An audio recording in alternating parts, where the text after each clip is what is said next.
로마서 8장 2절을 우리가 다 찾으신 줄 알고 한 목소리로 같이 읽어보겠습니다. 시작. 이는 그리스도 예수 안에 있는 생명의 성령의 몸이 죄와 사망의 몸에서 너를 해방하였습니다. 아멘. 할렐루야. 아멘. 우리 앞뒤 좌우에 계신 성도님들과 함께 인사 나누겠습니다. 사랑하고 축복합니다. 사랑하고 축복합니다. 할렐루야. 아멘. 한 주간 잘 지내셨죠? 아멘.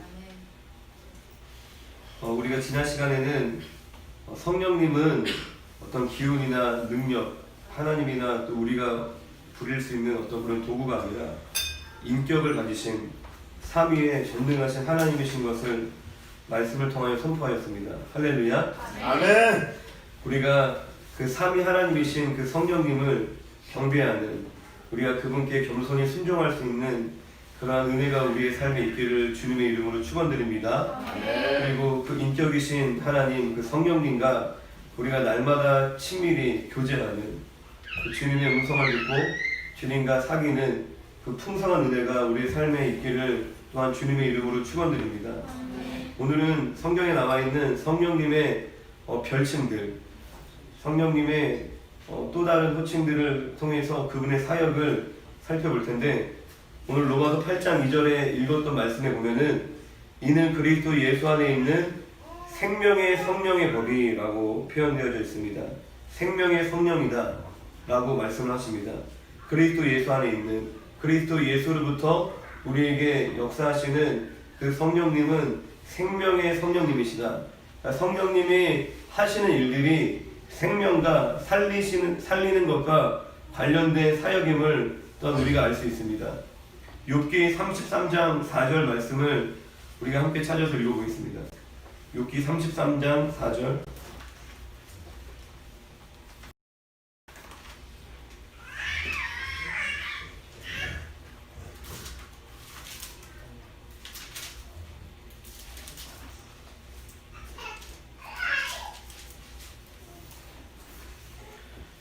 욥기 33장 4절을 함께 읽습니다.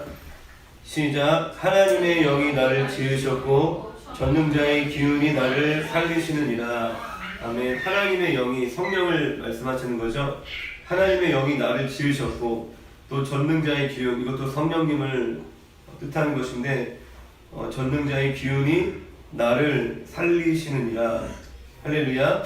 우리가 창세기 1장 2절에 보면 땅이 혼돈하고 공허하며 흑암이 깊음 위에 있고 하나님의 영은 수면 위에 운행하시니라 라고 우리에게 말씀하십니다. 하나님께서 이 세상을 창조하실 때에 하나님과 그리고 성령님 그리고 말씀이신 예수님께서 그 삼위의 하나님이 함께 동역하여 이 세상을 만드신 거죠. 할렐루야. 성령님께서 하나님의 창조 사역에 함께 동역하셨고, 또한 사람을 창조하신 말씀의 창세기 2장 7절에 보면 여호와 하나님이 땅의 흙으로 사람을 지으시고 생기를 그 코에 불어넣으시니 사람이 생명이 되니라. 할렐루야. 그 코에 흙으로 사람을 빚으시고 그 코에 생기, 하나님의 영입니다. 루하으, 하나님의 영을 불어넣어 주시니까 사람이 생명, 살아있는 존재가 되었다라고 말씀하십니다. 욥기 말씀처럼 하나님의 영이 만드시고 그리고 하나님의 영이 살리시는 것입니다. 그 흙으로 창조된 그 인간에게 하나님의 영을 불어넣어 주셨더니 그 인간이 살아있는 존재가 되었다는 것입니다. 그러니까 흙으로 창조되었지만 하나님의 영이 임하기 전에는 살아있는 존재라는 거예요. 살아있는 존재가 아니라는 거예요. 우리가 이 육체를 입고 있어도 하나님의 영이 그 안에 없으면 하나님이 보시기에는 살아있는 존재가 아니라는 것입니다. 하나님의 영이 임할 때에 그때 하나님 보시기에 살아있는 존재가 된다는 것입니다. 할렐루야. 이처럼 성경 더 많은 곳곳에 성령님은 살리시는, 생명을 주관하시고 생명을 창조하시는 일을 행하시는 것을 알 수 있습니다. 또한 요한복음 15장 26절 말씀을 같이 한번 찾아볼까요? 요한복음 15장 26절.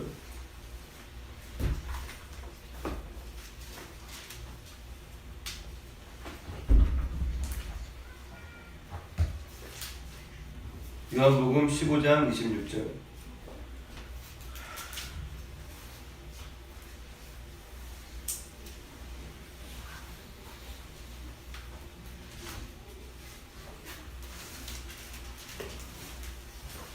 여러분들이 성경책을 이제 자주 사용하시기를 권면해 드리는데, 핸드폰으로 말씀을 찾다 보면은 딱 내가 보려는 그 말씀만 딱 클릭해서 이제 보게 되는데, 성경책은 이제 모든 말씀을 손에 쥐고 있잖아요.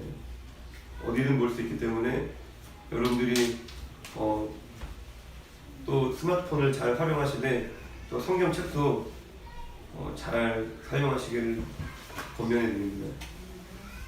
요한복음 15장 26절 말씀을 함께 보겠습니다. 시작. 내가 아버지께로부터 너희에게 보낼 보혜사 곧 아버지께로부터 나오시는 진리의 성령이 오실 때에 그가 나를 증언하실 것이요. 할렐루야. 성령님을 진리의 성령, 우리 아까 로마서 8장 2절에는 생명의 성령이라고 불렀는데, 또 요한복음 15장 26절에는 진리의 성령님이시다 라고 말씀을 하십니다. 그런데 그 진리의 성령이 하시는 일이 26절 끝부분에 보면 그가 성령이 오실 때에 그가 나를 증언하실 것이요. 나가 누구죠? 예수님이죠. 예수님이 하시는 말씀이죠. 그가 나를, 성령님은, 진리의 성령님은 예수님을 증언하시는, 예수님을 전하시고 예수님을 설명하시고 예수님을 깨닫게 하시고 예수님께로 인도하시는 그 사명을 가지고 계시다는 겁니다. 할렐루야. 성령님께서 우리에게 생명을 주시기 위해, 우리를 살리시기 위해, 우리에게 생명력을 허락하시기 위해 하시는 일이 우리에게 오셔서 예수 그리스도를 증거하시는 것이라고 말씀을 하시는 겁니다. 왜 그래요? 예수님만이 길이요 진리요 생명이 되시죠. 예수님만이 우리에게 생명을 주실 수 있는 길이요 진리요 생명이 되시는 분이기 때문에 성령님은 우리에게 생명을 주시기 위해서 우리가 어떤 요술을 부리는 게 아니라 예수 그리스도를 증거하신다는 거예요. 예수님과 우리가 동행할 수 있도록, 내가 예수님께 나의 삶을 드릴 수 있도록, 예수님께 순종할 수 있도록, 예수님을 사랑할 수 있도록, 내가 예수님 앞에 회개할 수 있도록 우리에게 말씀하시고 도우시는 분이 바로 성령님이시라는 것입니다. 사도행전 4장 12절에도 다른 이로서는 구원을 받을 수 없나니 천하 사람 중에 구원을 받을 만한 다른 이름을 우리에게 주신 일이 없음이라 하였더라. 예수의 이름 외에는 우리에게 구원을 주는, 우리에게 생명을 주는, 우리를 살리는 그 다른 이름이 없다고 우리에게 말씀하십니다. 우리를 살리시고 우리를 구원하시고 우리를 회복하시고 우리에게 새 힘을 주시는 그 유일한 분이 바로 예수님이시기 때문에 성령님은 우리를 살리시기 위해 예수님께로 인도하시는 그 역할을 하신다는 겁니다. 할렐루야. 우리가 성령으로 예수님께 접붙임과 되어 우리가 거듭나는 것뿐만 아니라 우리가 믿음의 삶을 살 때에 우리가 때때로 무력감에 빠지죠. 할렐루야. 대다수의 사람들은 아침에, 특별히 이제 예수를 믿지 않는 사람들은 더더욱 그러겠죠. 아침에 일어나면 아무 힘이 없어요. 소망이 없는 겁니다. 내가 오늘 하루가 또 왔구나, 이 하루를 또 어떻게 살아야 될지 걱정과 근심과 염려에 사로잡혀서 뭔가 무기력함 가운데 하루를 시작합니다. 소망이 없이, 기쁨이 없이.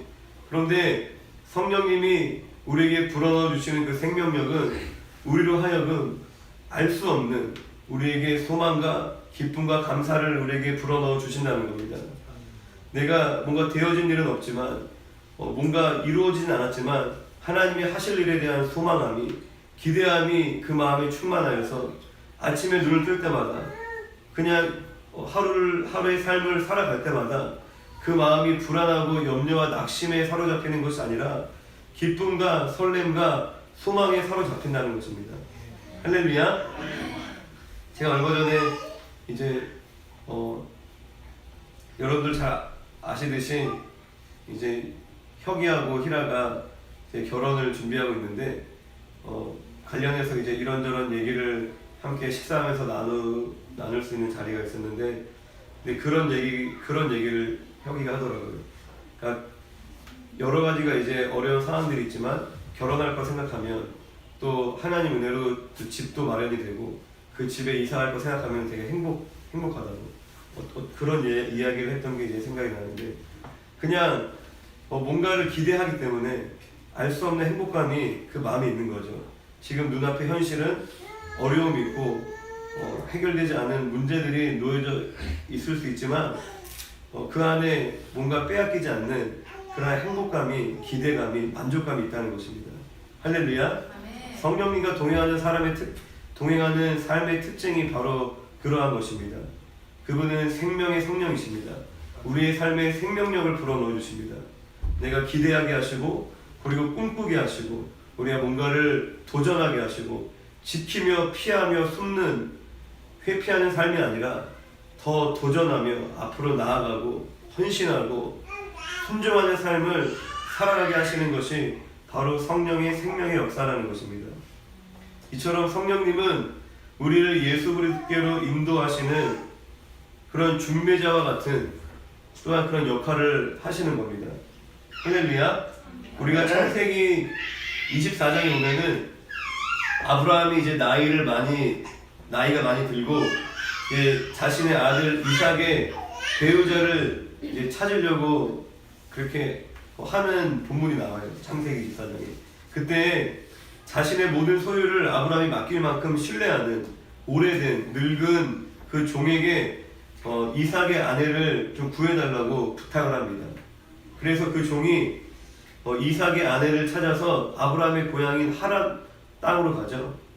그래서 이제 이삭의 아내인 리브가를 찾아오는 그런 사건이 나오는데, 그러니까 그 종이 남편 이삭과 신부 리브가의 그런 중매자, 연결고리가 된 거죠.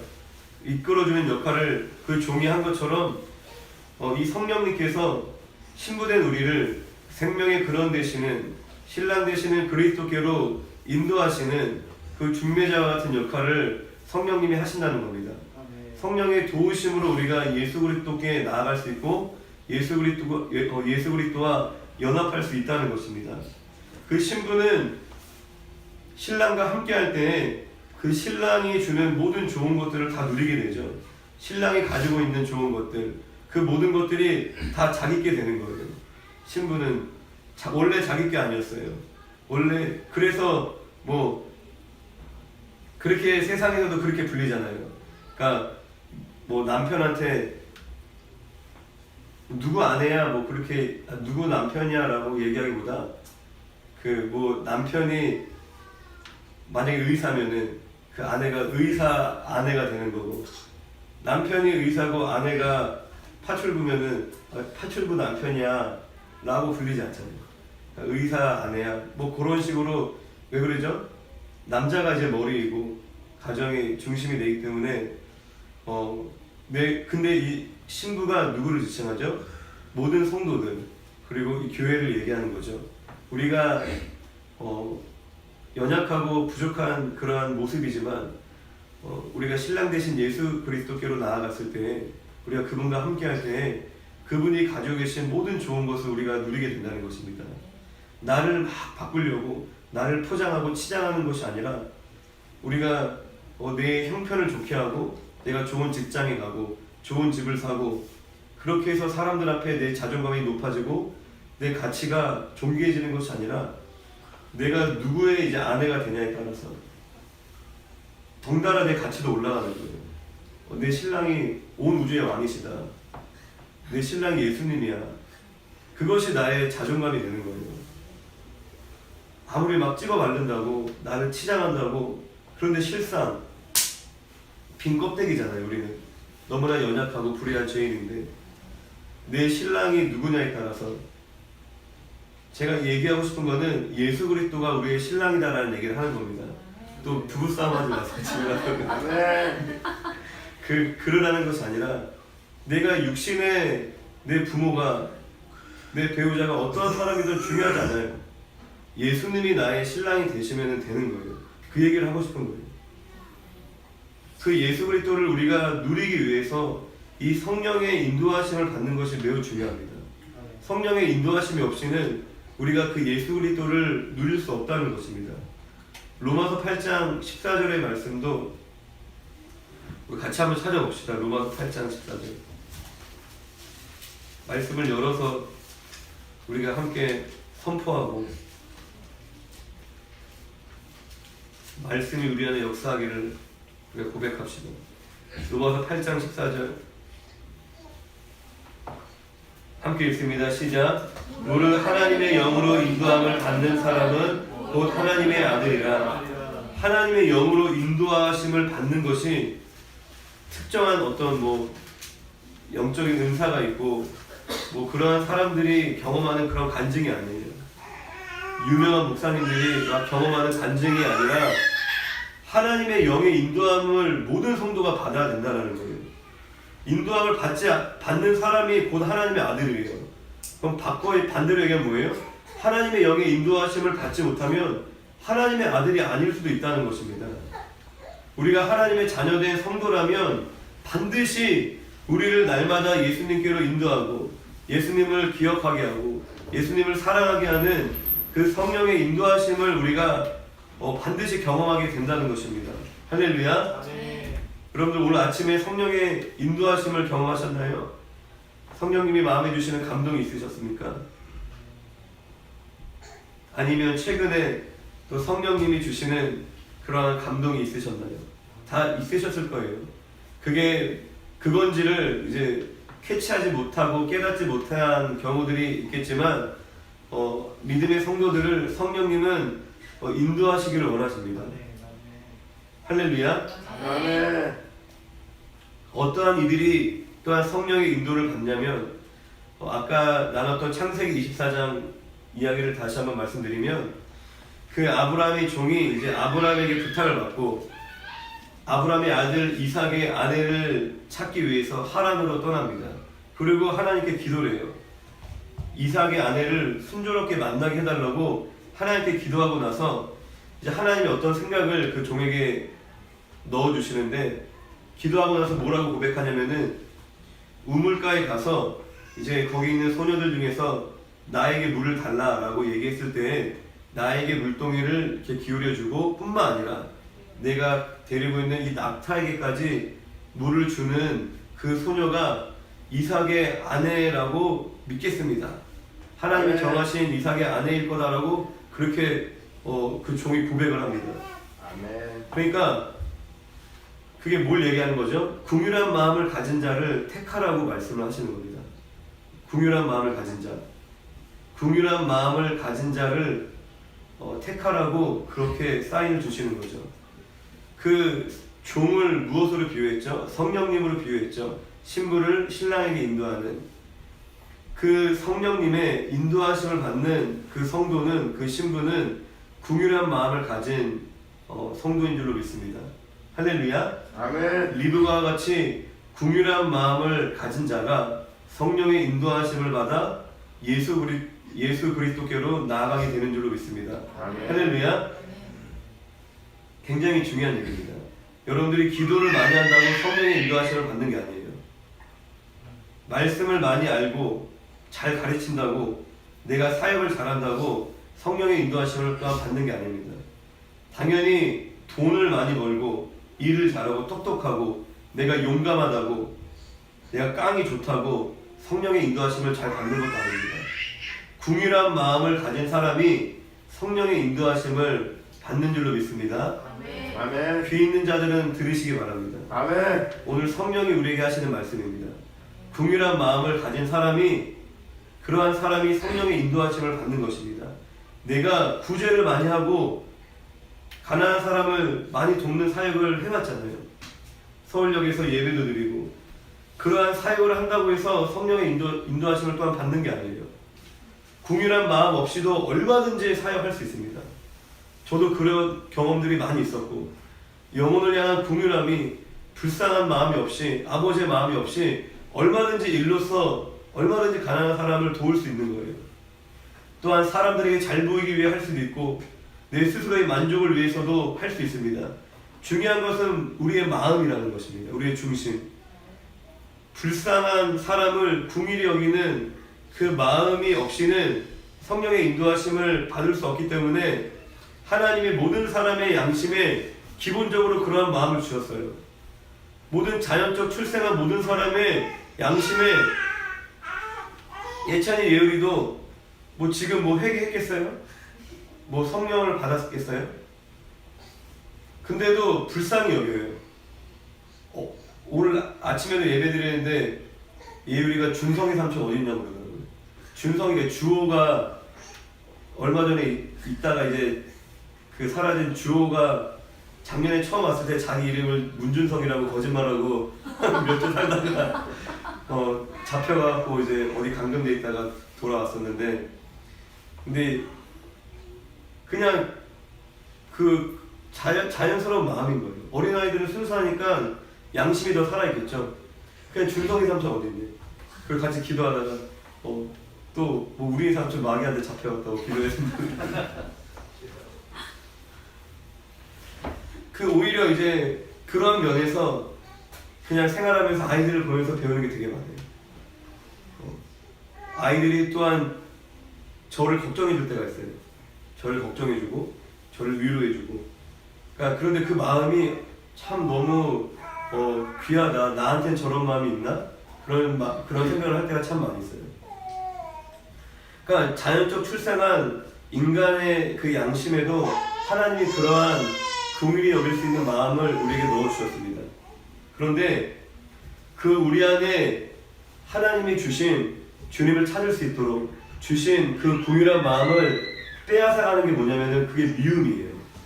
내가 누군가를 미워할 때 모든 사람에게 우리가 하나님을 더듬어 찾을 수 있도록, 우리가 성령의 인도하심으로 인하여서 예수 그리스도를 만날 수 있도록 하나님이 바탕을 우리에게 어느 정도 마련해 주신 거예요. 할렐루야. 아멘. 모든 사람이 사랑해주면은 고마워하잖아요.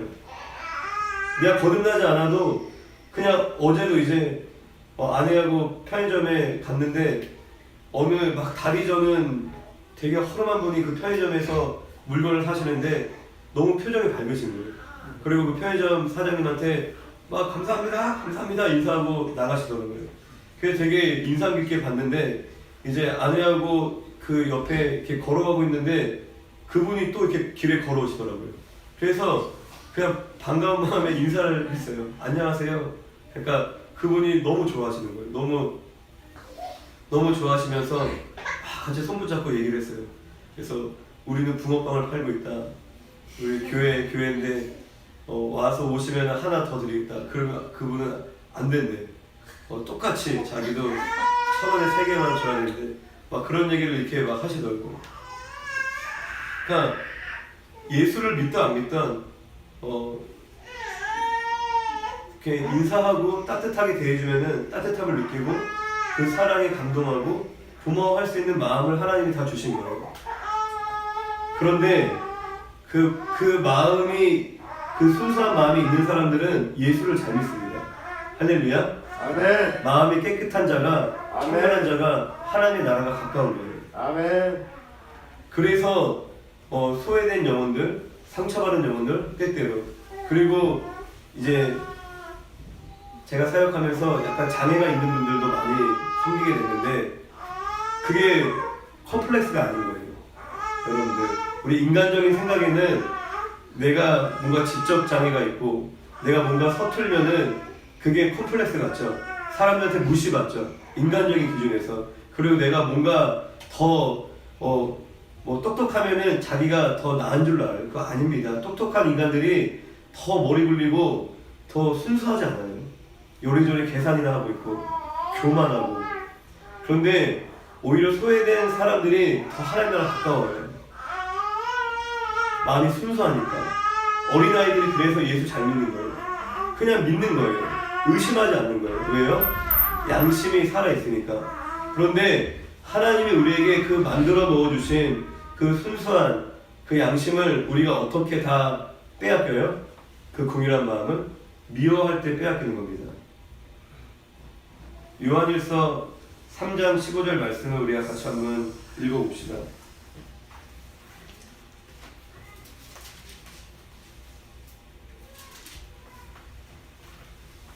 요한일서 3장 15절.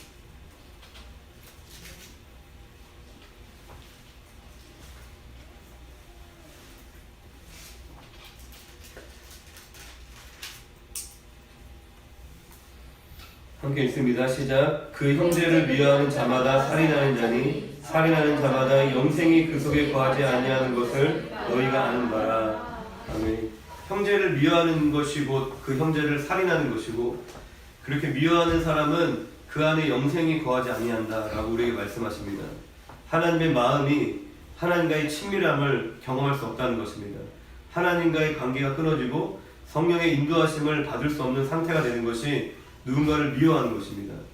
그 미워하는 행위들, 그 마음들을 우리가 반복하면 반복할수록 우리의 마음에 그 긍휼한 마음은 사라지는 것입니다. 누군가를 치근히 여기고 사랑할 수 있는 그 마음은 점점 더 사라지고 그 마음은 강팍해져 가는 것입니다. 미움에 대해서 좀 나누면, 우리가 누군가를 미워하는 것은 감정의 문제가 아닙니다. 할렐루야. 아멘. 누군가를 미워하게 되는 것은 우리의 선택의 문제예요. 감정의 문제가 아닌 거예요. 우리가 속으면 안 됩니다. 누군가 나에게 화를 냈어. 나에게 안 좋은 얘기를 누군가가 했어. 그러면은 마음이 상할 수 있죠. 서운한 마음이 들거나 화가 날 수 있습니다. 그럴 때 우리가 그 사람을 미워할 수도 있고, 미움을 선택할 수도 있고, 용서하고 사랑하는 것을 선택할 수도 있어요. 누군가로 인해서 기분이 상하고 마음이 상하고 분노가 치밀고 그러한 감정들이 일어나는 것은 자연스러워요. 그런데 그때 우리가 미움을 선택할 수도 있고, 내가 회개와 용서를, 사랑을 선택할 수도 있습니다. 그러니까 누군가를 미워하는 것은 어쩔 수 없는 일이 아니라는 거예요. 전적으로 누구의 책임이에요? 나의 책임인 거예요. 내가 선택한 거예요. 할렐루야. 아멘. 우리가 때때로 내 자신에 대해서 막 수치스러운 느낌을 받을 때가 있습니다. 내가 부끄러울 때가 있어요. 그러면은 나를 부끄럽게 한 그 사람과 상황을 또 선택하는 거예요. 내가 미워할 수도 있어요. 누가 나를 무시했어. 내가 수치감을 느껴. 그러면 그 사람을 내가 미워할 수도 있고 용서하고 사랑할 수도 있어요. 수치스러운 감정이 드는 것이 그 원인이 나에게 있을 수도 있죠. 나로부터 올 때가 사실 더 많아요.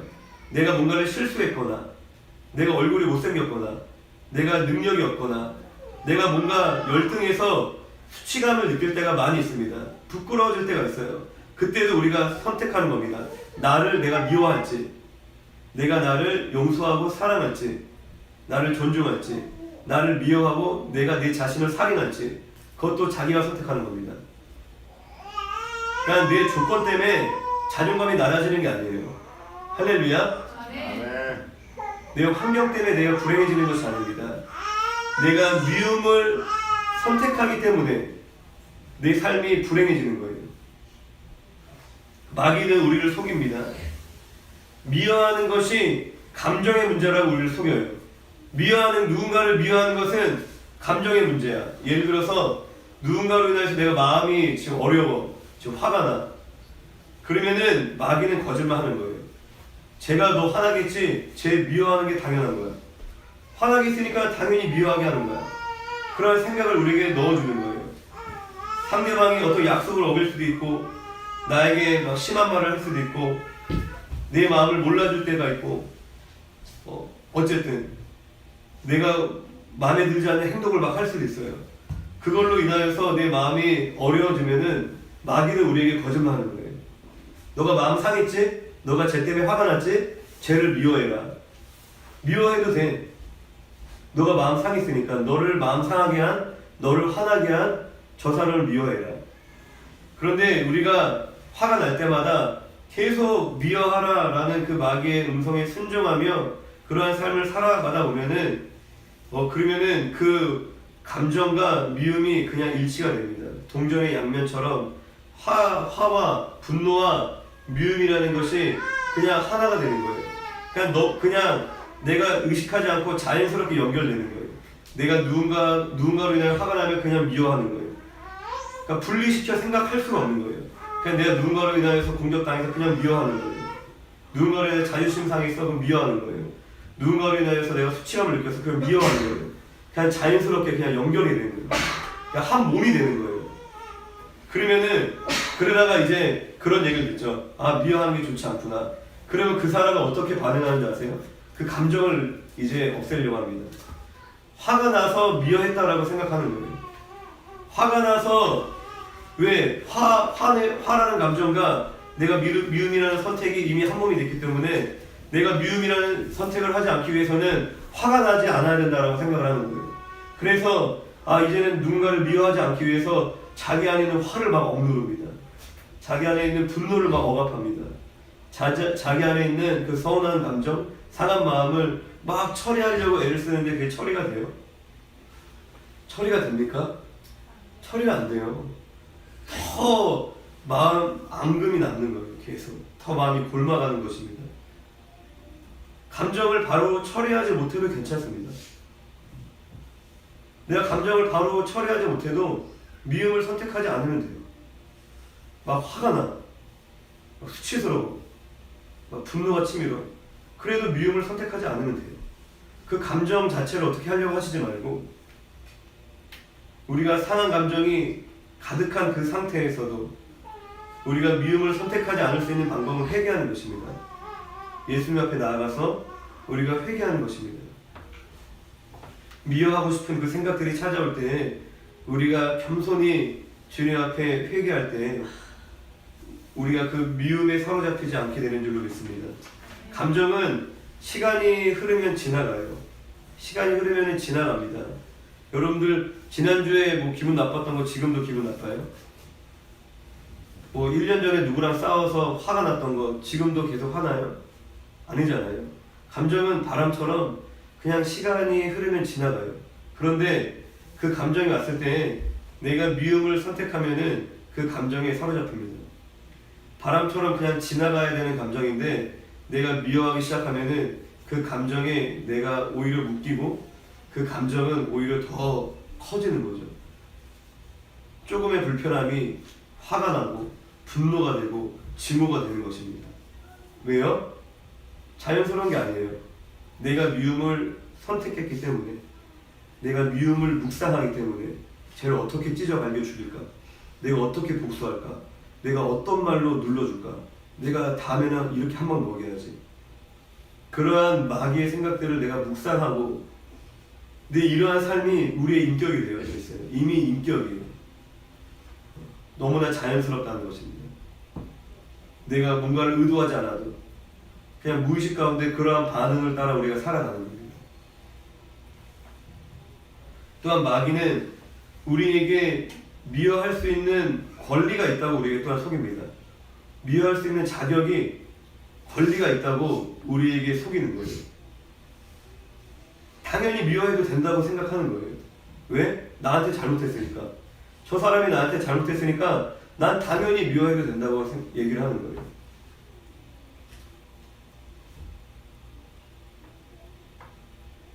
제가 결혼하고 이제 초반에 아내하고 이제 그 약속한 게 뭐냐면은 각자 자기 입장이 있잖아요. 그리고 사람마다 품을 수 있는 마음의 정도도 다르고 그렇기 때문에 언제 어느 타이밍에 화가 나고 마음이 상할지는 모르고 예측이 안 되는 거예요. 사람의 마음을 어떻게 알아요? 그냥 가만히 잘 있다가 갑자기 화나 있는 적도 있고 근데 당사자는 다 원인이 있는 거예요. 제가 의도하지 않았지만 내가 이 사람을 좀 화나게 해야겠다 라고 의도하지 않았지만 어느 순간에 저 때문에든 누구 때문에든 뭐 때문에 본인이 모르는 화가 올라올 수도 있고 어쨌든 그런 분노에 사로잡힐 수 있습니다. 누구나. 그런데 보통은 이제 내 입장에서 다 내가 피해자인 거죠. 원인이 있는 거예요. 저 사람이 저런 말을 했고 내 마음을 몰라줬고 어떤 행동을 했고 어떤 약속을 지키지 않았고 그리고 물론 저의 책임도 물론 많이 있겠죠. 제가 실수하고 잘못하고 배려하지 못하고 사랑하지 못했기 때문에 화가 날 수도 있는 것입니다. 그런데 중요한 거는 이유가 어쨌든 화를 내는 그 사람이 잘못된 거예요. 1차적으로. 이유가 어쨌든 오해했어. 어떤 오해, 예를 들어서 그때도 예찬이가 앉아있는데 뒤에서 예담이가 예찬이 등을 후려치고 갔나? 그래 갔는데 제가 옆에 지나가다가 예찬이가 저한테 막 왜 아빠 내 등 후려쳤냐 막 울면서 막 그러는 거예요. 뭐 어떤 이유가 됐던지 간에 결과적으로 화를 내고 결과적으로 불평 섞인 말을 하는 그것이 1차적인 문제로 바라보자. 왜 그러면 선택의 문제니까. 그러니까 어쩔 수 없는 거라면은 계속 누구 탓을 따지겠죠. 누구 때문이야? 너 때문이야? 너가 이거 잘못했어. 너가 이를 말했잖아. 너가 그런 행동했잖아. 그런 행동했다고 꼭 화내야 돼? 그건 아닌 거예요. 그런 행동했다고 꼭 미워해야 돼? 그것도 아닌 거예요. 그런 행동한 거는 그 사람의 연약함이겠죠. 문제를 분리시켜야 되는 거예요. 아무 책임이 없다는 것이 아니에요. 아무 책임이 없다는 게 아닌 거예요. 당하는 놈만 맨날 당하라는 것이 아닙니다. 가해자도 있습니다. 상황에 따라서. 그 가해자는 그 사람의 연약함을 하나님 앞에 다루어 가야 되는 거고, 내가 어떤 상황에서 피해자가 될 수 있어요. 피해자가 됐다고 해서 미워할 수 있는 권리가 있다는 게 아니에요. 반드시 미워해야만 한다라는 것도 아닌 것입니다. 내가 피해자가 된 상황이지만 미워하는 것은 그건 내 문제인 거예요. 내 책임이고. 심하게 얘기해서 강도를 만났어. 묻지마 강도. 빠따로 머리 맞고 그 사람을 미워하는 것도 내 책임이라는 거예요. 주님이 우리에게 뭐라고 말씀하시죠? 내가 미워할 수 있는 권리를 우리에게 주신 것이 아니라 사랑해야 되는 책임을 우리에게 명령하셨습니다. 마태복음 5장 44절 말씀을 우리가 잘 아는 말씀이지만 같이 한번 읽어봅시다.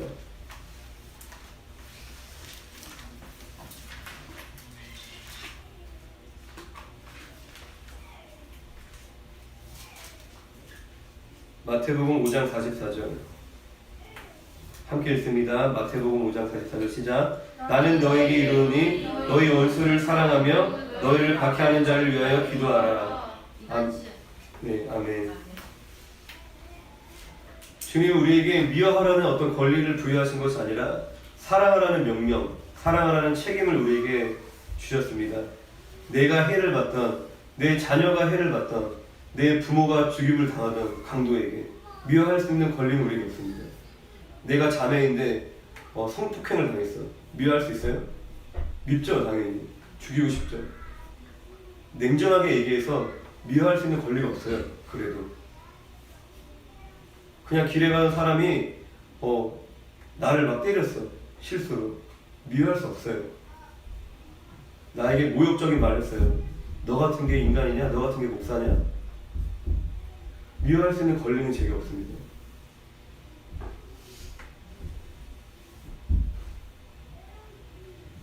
우리가 되게 말이 안 되는 얘기를 제가 하고 있는 것 같죠? 그런데 이게 말씀입니다. 우리 인간이 가지고 있는 성정으로 이해할 수 있는 게 아닌 거예요. 내가 넉넉히 할 수 있는 것들을 하는 것은 주님과 아무 상관이 없다는 것입니다. 뒤에서 얘기하고 있죠, 그 말씀을. 너희를 사랑하는 자를 사랑하면 이거는 세리들도 할 수 있다. 내가 좋아하는 사람, 나에게 잘해주는 사람 사랑하는 것은 예수 없이도 할 수 있는 일. 나에게 도움되는 사람 가까이 하고 잘 보이려고 하는 거 예수 없이도 할 수 있는 일.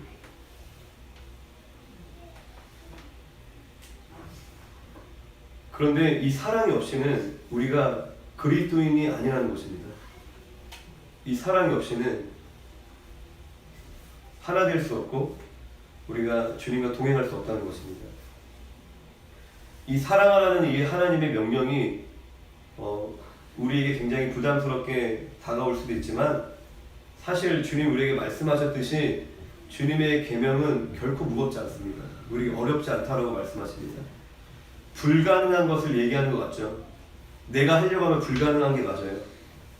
내가 하려고 하면 불가능한 거예요. 못하는 게 당연한 거예요. 나에게 쌍욕을 하고 내 자녀를 죽이고 사랑할 수 있어요? 못하는 게 당연한 거예요. 그런데 우리가 십자가를 할 수 있다는 겁니다.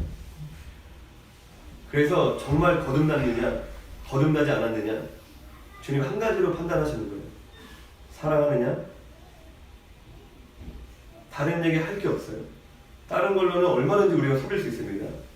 내가 사랑하지 않고 새벽 예배 할 수 있어요. 사랑하지 않고 목사 될 수 있어요. 선교사 될 수 있습니다. 교회도 세울 수 있고 성경을 막 잘 가르칠 수도 있어요. 그런데 내가 진짜가 아니라면 할 수 없는 유일한 한 가지, 원수를 사랑하는 것.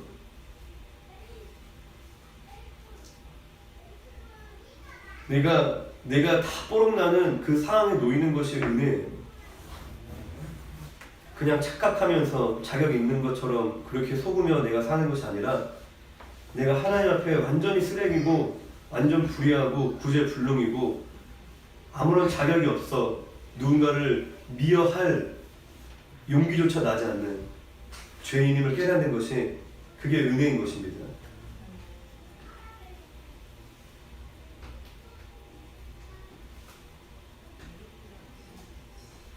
우리가 사랑하라는 이 말씀이 부담되기도 하지만 우리가 미움을 선택했을 때 받는 그 고통이 훨씬 큽니다.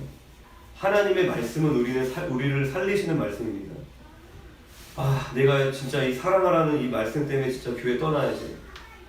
내가 사랑하라는 그 박목사의 그 말 때문에 내가 진짜 교회 떠나야지. 내 저 인간 어떻게 살아?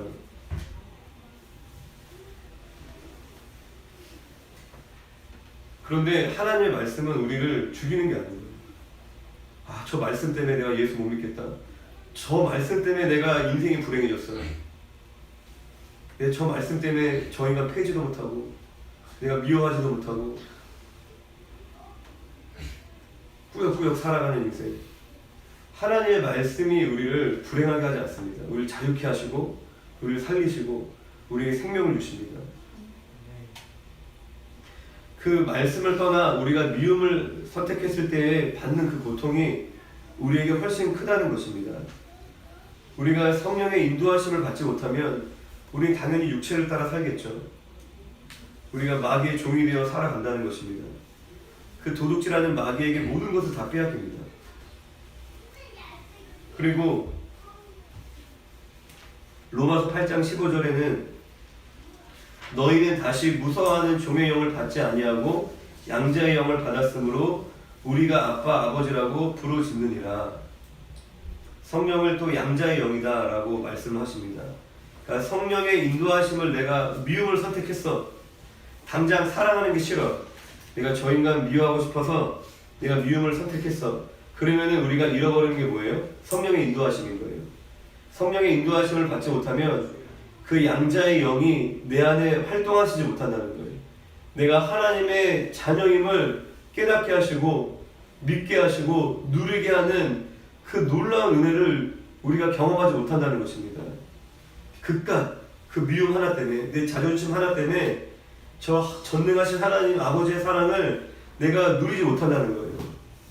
그 눈앞에 있는 이 감정 하나 때문에 내가 하나님 주시는 모든 좋은 것들을 다 마다하는 거예요. 요한복음 14장 26절에 성령을 또한 보혜사라고 부르는데, 보혜사라는 뜻은 그냥 원어 그대로 직역하면 곁에서 돕는 자라는 뜻입니다. 그리고 위로자, 상담자, 대변자라는 뜻을 가지고 있습니다. 그러니까 하나님은, 성령님은 우리를 그 부모와 같이 돌봐주시는 거예요. 곁에서 우리를 도와주시고 우리를 위로하시고 우리를 상담해주시고 인도하십니다. 로마서 5장 5절에는 성령으로 말미암아 하나님의 사랑이 우리 안에 부음받는다. 다 같은 얘기를 사실 하고 있는 거죠. 성령으로 말미암아 하나님 아버지의 사랑이 우리에게 부어진다는 거예요. 그 성령님이 보혜사로서 곁에서 우리를 도와주시고 우리를 인도하시고 우리를 위로하시고, 내가 할 수 없는 것은 아무 문제가 안 돼요. 내가 자격이 없습니다, 주님. 내가 능력이 없습니다. 그건 아무 문제가 안 돼요. 자격이 있다고 생각하는 게 그게 문제인 거예요. 내가 할 수 있다라고 생각하는 것이 그게 더 큰 문제인 거지, 내가 자격이 없다라고 생각하는 건 아무 문제가 안 돼요. 그냥 주님의 도움을 구하면 되는 거예요. 우리를 도우시는 그 보혜사 성령님을 우리가 누릴 때, 그때 그 성령으로 말미암아 하나님 아버지, 하나님이 나의 아버지 되심을 우리가 경험하는 것입니다. 그 아버지의 사랑이 우리 마음 가운데 부음바 된다는 것입니다. 할렐루야. 아멘. 그냥 기도하다가 갑자기 어떤 막 뜨거운 감정이 부어지는 그러한 차원이 아니라 우리가 성령님과 날마다 동행할 때, 그분의 도움을 받을 때, 그분에게 내 마음을 나누고 위로를 받고, 내가 할 수 없는 것들을 요청해서 도움을 받고, 아버지가 그런 역할을 하잖아요. 그리고 책망도 받고, 그분의 건의 아래에서 안전함을 경험하고, 또한 때때로 징계도 받고 혼나기도 하고, 그러면서 아버지의 사랑을 경험하는 거예요. 성령으로 말미암아 하나님의 사랑이 우리 가운데 부음바 되는 거예요. 그 요술처럼 어디 머리 디밀고 안수받아갖고 확 막 부어지고 막 마음 뒤집어지고 그런 것이 아니라 날마다 계속 경험하는 거예요. 아버지를. 인격적인 겁니다. 그 살아계신 그 하나님을 우리가 경험하면서 내가 어떤 사람을 갑자기 데리고 와서 이 사람 사랑해. 얼마나 그게 말이 안 되는 거예요. 너 오늘부터 이 사람 사랑해. 사실 그게 언어 폭력이죠. 말이 안 되는 거예요. 갑자기 모르는 사람, 오늘부터 이 사람 말만 믿고 따라라. 뭐 물론 할 수도 있겠지만 그게 결코 쉽지 않겠죠. 하나님은 그러하시지 않다라는 거예요. 우리에게 믿음을 요구하시지만 성령님이 도우신다는 거예요. 도저히 누군가를 믿을 수 없는 이 망가져버린, 누군가를 사랑할 수 없는 이 메말라져버린 우리의 상태를 주님이 아시고, 우리가 그리할 수 있도록 기다려주시고 두드리시고 우리를 만나주시고 교제하신다는 겁니다. 그 성령을 통하여 부어지는 그 하나님의 사랑은 인간적인 사랑이 아니라 아가페 사랑입니다. 할렐루야. 무조건적인 사랑이라는 거예요. 조건적인 사랑이 아니라 무조건적이고 변함이 없고 절대적인, 그리고 자기 희생적인 그런 사랑이라는 것입니다. 그 사랑의 확증이 뭐예요? 로마서 5장 8절에 로마서 5장 8절 같이 읽어봅시다.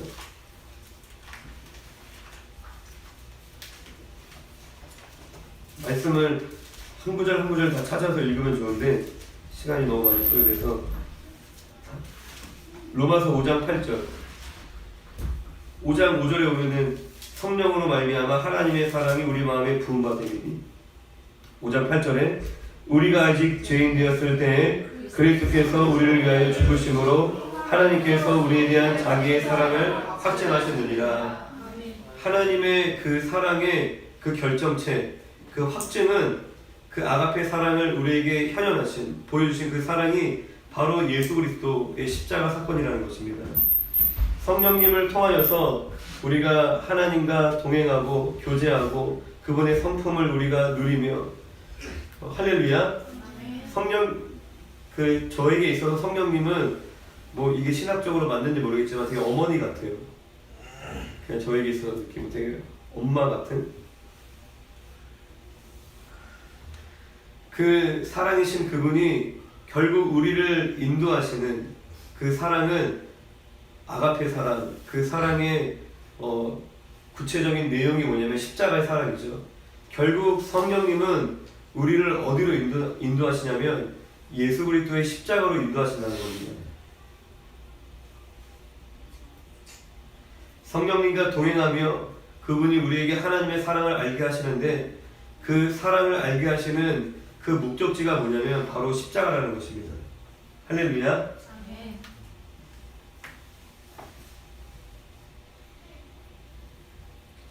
여기에는 이제 모태신앙도 계시고 또 대부분 오랫동안 신앙생활을 해오셨는데, 내가 성령님의 인도하심을 따라왔는지 그것을 확인할 수 있는 증거가 뭐냐면 내가 십자가의 사랑을 아느냐예요. 내가 신앙생활을 오랫동안 하면서 일이 잘 풀렸어. 사업도 잘 되고 뭔가 삶이 형통해지고 형편도 좋아지고 막 자녀들도 잘 자라. 그리고 내가 유명해졌어. 막 사역이 커졌어. 그것이 성령님과 동행한 증거가 아니에요. 성령님과 동행한 결정적인 증거는 거기 있지 않습니다.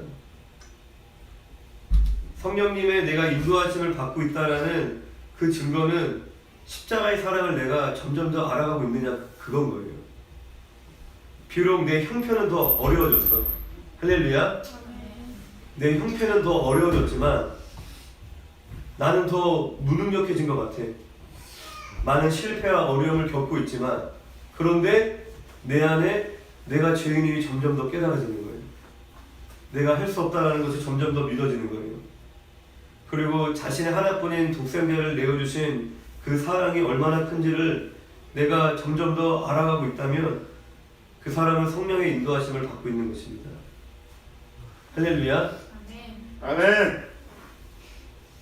사람들이 날 인정해주고 내 삶이 나아지고 그것은 성령의 증거가 아닙니다. 예수 없이도 얼마든지 경험할 수 있는 겁니다.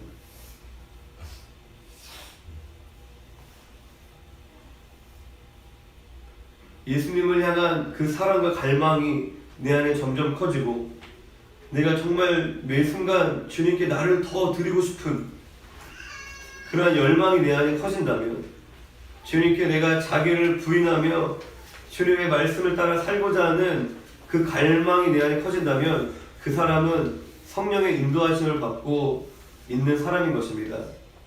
반대로 그러한 것이 없다면 성령의 인도하심을 받는 신앙생활이 아닙니다. 사실 신앙생활이 아닌 거죠. 지난 시간에 말씀드릴 때 신앙생활 자체가 성령님 없이 할 수 없다고 말씀드렸죠. 신앙생활 자체가 성령님 없이 할 수 없다는 거예요. 내가 시간이 흘렀지만 공동체에 들어온 지 많은 시간이 흘렀고 내가 교회를 다닌 지 많은 세월이 흘렀지만 내가 주님을 더욱더 사랑하게 되지 않는다면 내가 더 마음이 낮아지지 않는다면 내 마음이 더 철저하게 깨어지지 않는다면 여전히 나의 고집과 아집과 자기의 주장과 내가 바라고 원하는 것을 더 강하게 붙잡고 살아간다면 성령님의 인도하심을 받는 게 아닙니다. 오히려 성령 없이 복음을 계속 들으면은 자아가 더 강건해집니다.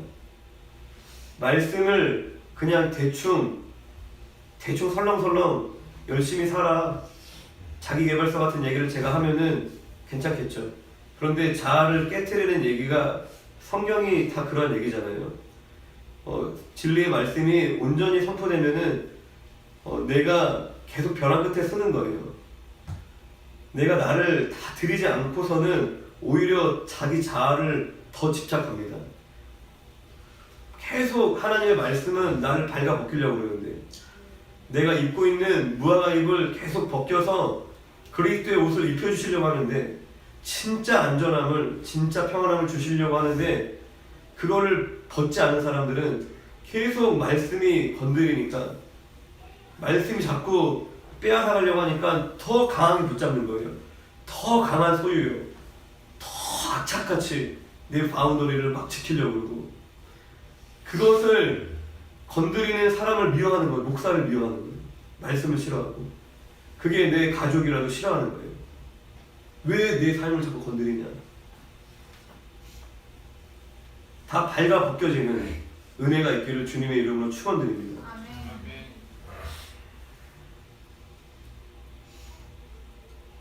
아이러니하게 성령 사역자라고 불리던 분들이 말년에 크게 넘어지는 변질되는 것들을 우리가 종종 볼 수 있습니다. 물론 모든 사람이 다 타락할 수 있는 가능성을 가지고 있죠.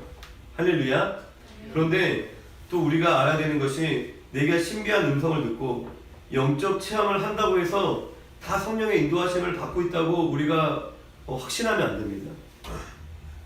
성령의 역사가 충만하게 나타나는 성령의 역사가 뭐냐를 얘기하기에 또 많은 설명이 필요하겠지만 어쨌든 신령한 체험이 많이 나타나는 은사주의적인 분위기에 있는 교회 안에 있음에도 성령의 인도하심 못 받을 수 있어요.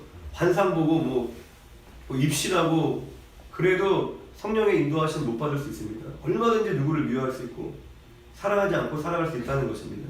그 안에서 감각적인 그 자극을 추구하고 내가 그런 영적 체험을 내가 경험한 것이 나의 의의가 되어서 내 자존감을 높이려고 더 극단적인 그게 신비주의가 되는 거죠.